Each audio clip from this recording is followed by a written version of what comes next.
I'm sure most of you know the name Leon Black by now, but if you don't, you're about to.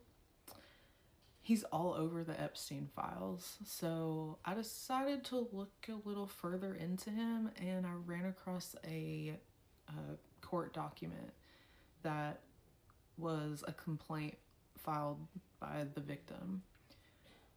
I'm gonna read this to you because this man he's still just out like a lot of these men are. And from what I can tell, he's either paid his way or scared his way out of consequences for this. So I'm gonna read it for you and just be prepared. It is pretty graphic and it's disturbing stuff, so proceed with caution. And then also, I did find the same girl, at least I'm pretty sure it's the same girl. I found a trauma journal in the Epstein files by her that I'm going to read later for you, just so you can see how she was affected by all of this.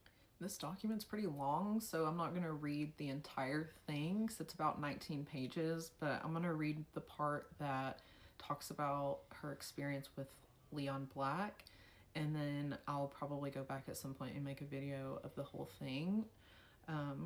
But this is just the part about Leon Black right now. Okay. In or around late spring of 2002 or early summer, Elizabeth told plaintiff that she was being shipped off to New York City. She said that Charlie would be driving her to meet Epstein's special friend, a man named Leon Black.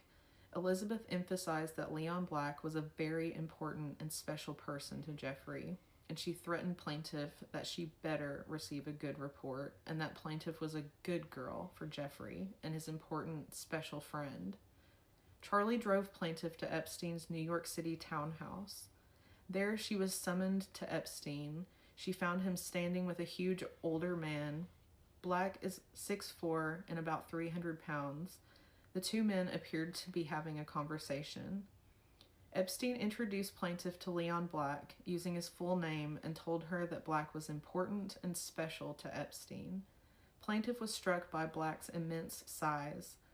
Plaintiff's initial impression of Black was that he looked like an ogre, and she felt frightened. Plaintiff noticed Black's bulbous nose and that his face and neck had a number of skin tags and moles.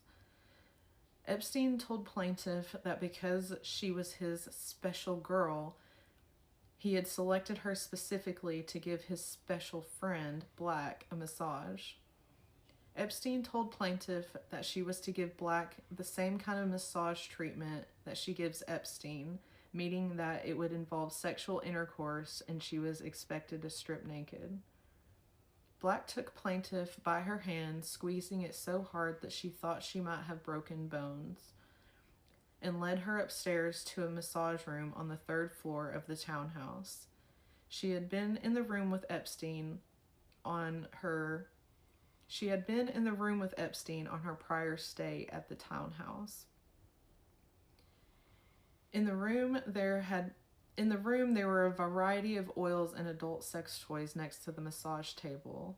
Plaintiff assumed that Black would proceed to disrobe before laying down on the massage table, the way Epstein usually did. Instead, Black picked plaintiff up and threw her over his shoulder, and then threw her violently down on the massage table on her back, so hard he knocked the wind out of plaintiff. She thought the massage table might have broken. She tried to scream, but Black placed his hand over her mouth and leaned over her while ripping off her shirt and under her skirt, pulling her underwear off. Plaintiff was crying and terrified. Black asked her repeatedly what made her Jeffrey's special girl, and throughout the assault called her demeaning, shameful, disgusting names. Plaintiff was in a complete state of shock because this was nothing like the massages she had been taught to give Epstein. She tried to move off the table, but Black had her pinned down. Black laughed at plaintiff's futile attempts to escape his grasp, and he asked her if she considered herself feisty and mocked her by claiming that he wanted plaintiff to show him why Epstein referred to her as his special girl.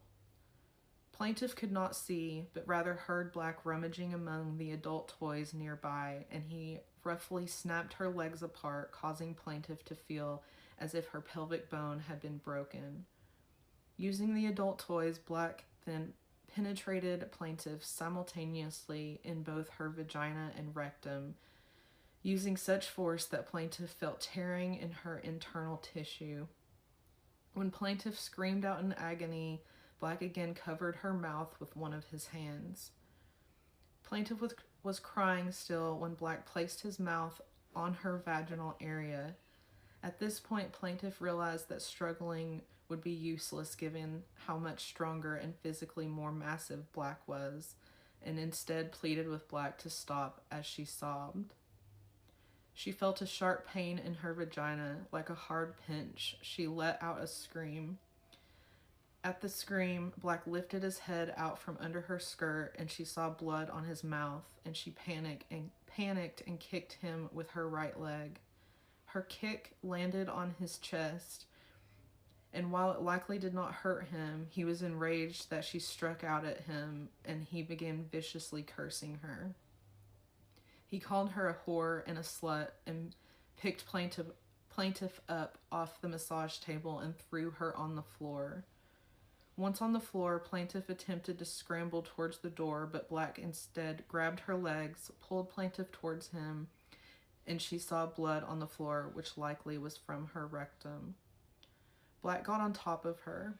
Plaintiff went into shock and began to dissociate, trying to convince herself that she was somewhere else, but the unimaginable pain she experienced prevented her from even this temporary respite. He continued to violently thrust himself on her with such force that she felt he was crushing her pelvic and hip bones. Despite violently thrusting over her with this extreme weight, Black kept telling plaintiff to stay still. She felt like she could not breathe. When Black appeared to be finished, he grabbed plaintiff up by her wrists and slammed her into the wall and watched as she slid down into a sitting position, still crying in fear and pain.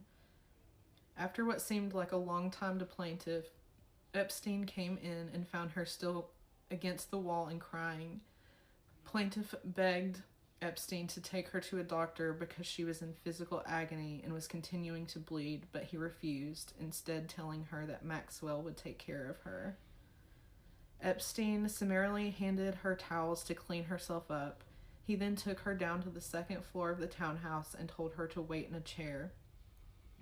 Epstein grew increasingly frustrated as plaintiff continued to cry. He demanded that she pull herself together as he was expecting a visitor. Shortly thereafter, a thin, middle-aged blonde woman arrived at the townhouse and had folders in her hands, which she gave to Epstein. Upon information and belief, this woman was Leslie Groff, Epstein's long-term New York-based assistant. Although Epstein trafficked plaintiff to other men, both before and after Black, she was never again taken to New York City. The violent and sadistic nature of Black's rape left an indelible mark on her both physically and psychologically. Plaintiff suffered internal abrasions on her rectum that continue to cause her pain. To this day, plaintiff often is triggered each month at the beginning of her menstrual cycle as the sight of blood from her body causes plaintiff to suffer from panic attacks, reliving the attack that she endured at Black's hands. Although Epstein and Maxwell did not take plaintiff to the doctor that day, she was taken to the airport where she went back to Elizabeth's with a thick envelope that she was not allowed to open and required to hand over to Elizabeth.